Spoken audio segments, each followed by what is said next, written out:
I am standing under one of my absolute favorite trees along the West Coast, and that is the Douglas fir. There's so much history, there's so much to say about it. So I think I'll start with the name.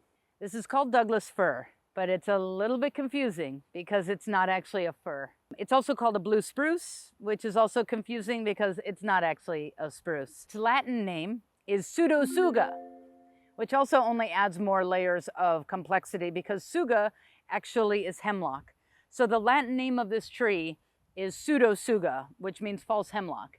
And then its common names are Douglas fir, but a Latin name of fir is Abies, or its common name is blue spruce, and the Latin name of spruce is Picea. So it's all just really confusing. But ultimately, this is Pseudotsuga menzisii, and the one that grows by me down south is Pseudotsuga macrocarpa. So the main differences that I've noticed, they're used pretty interchangeably, but the main differences are just the size of the cone. These are the cones of Pseudotsuga, of the menzisii. This is a conifer. It's a gymnosperm, which means cone bearing. So instead of having flowers, they have cones, and this is where their seeds are produced. But the cones in this case, we have these cool little, sometimes some people think they look like little tongues. Other people will say they look like little like dragon's claws because they come out with this little three. But ultimately, these are a type of bract. And these bracts are called exerted because they come out past the scale. The scale, if we pull these scales back, that's where the seeds are produced, are these scales. And in the case of Pseudotsuga, you can really identify the cones because they have these little bracts that are exerted outside of the scales. So they really stand out. So really beautiful and really easy to identify. But I have not actually worked with the cones medicinally in any way. Primarily what I work with when I'm thinking about working with the tree medicinally are the needles, which are basically modified leaves. My favorite way to work with the needles is when they are really fresh in the springtime. You can actually nibble on them. They are so incredibly delicious.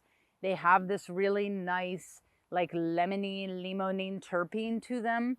So they're really tasty, but then they also have an antiseptic quality to them, as many of our members of the Pinaceae have. And they're really soft when they first come out in spring. They're like little tips. And sometimes they have like a bluish color, which is where that common name of blue spruce comes from, even though it's not a spruce. You can just eat them. But by far my favorite thing to do with them is to infuse them into honey, and you make Douglas fir tip honey. It is so incredibly delicious. I also like to tincture them with the honey, and now I'm making a Douglas fir elixir.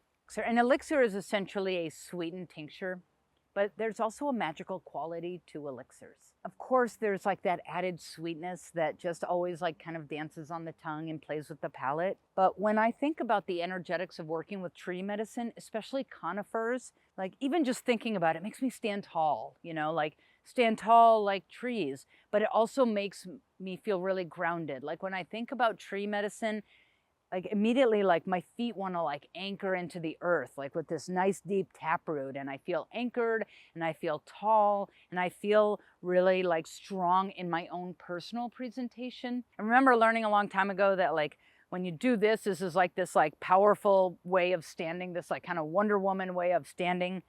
But I really feel like feeling like a tree, standing tall, believing in who you are and how you're presenting yourself to the world, feeling really grounded in who you are. I love that for tree energy, and I love working with Douglas fir because not only does it make you feel like really solid in your own personal structure, but then it tastes delightful, and it has this like whimsical lemoniness to it that is just such a reminder to not take ourselves too seriously and to enjoy the subtleties of life along with like those really strong foundational aspects. Now, Douglas fir is actually really well known. It is one of the primary conifers that is planted in monocrops all over areas that are logged because it creates oftentimes trunks that are really tall and really straight, which makes it really good for board lumber or timber. So it is planted a lot, but that just makes it Well, quite frankly, that means that the plant itself has woven itself into human history by being an incredibly important commodity tree.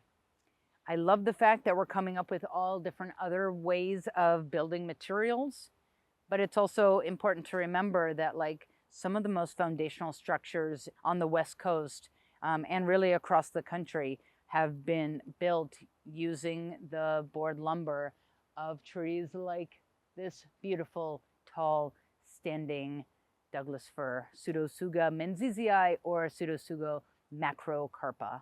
One of the other things that I will say about the identifying, because I teach field botany, is when we look at the needles of this tree, if you turn it upside down, oftentimes you can see there's a little thin white strip on the underside of the needle. These needles are generally short, usually 1 to 2 inches at most, and you can nibble on a leaf and still, or a needle, and still experience that like limonene.